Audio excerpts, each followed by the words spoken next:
pas një procesi të gjatë të cilët kandidatët kanë zhvilluar një fushat intensive në lidhje me zgjedhjet për kryetar të Partisë Demokratike, rezulton që sot ka një interesim të jashtëzakonshëm, ashtu siç e shihni edhe juve pas shpinës time ka një numër të konsiderueshëm të anëtarëve të Partisë Demokratike, të cilët kanë shprehur interesin dhe vullnetin për të paraqitur ditën e sotme dhe për të votuar për kandidatin i cili ata preferojnë ose ata.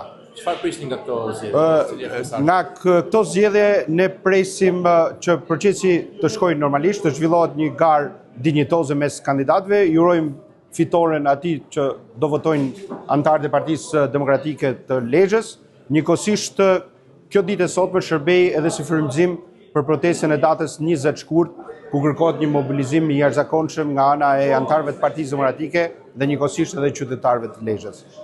Ju uroj suksese procesit, por njëkohësisht edhe 3 kandidatëve të cilët sot janë në garë. Faleminderit. Kjo është një garë mbrenda llojit, por kundërshtarja është Partia Socialiste. Po. Keni një mesazh?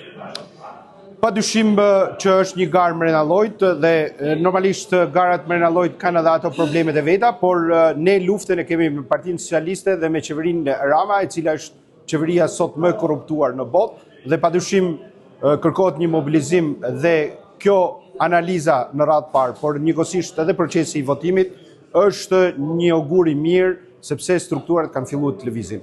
Më pas do kalojmë edhe në formatimin e gjithë strukturave të seksionet, grup seksionet, kryesisë dhe gjithçka tjetër në mënyrë që Partia Demokratike të shkojnë në stadin ku ka qenë gjithmonë fituese dhe të jetë një forcë konkurruese në zgjedhjet lokale dhe njëkohësisht edhe në zgjedhjet e parakohshme.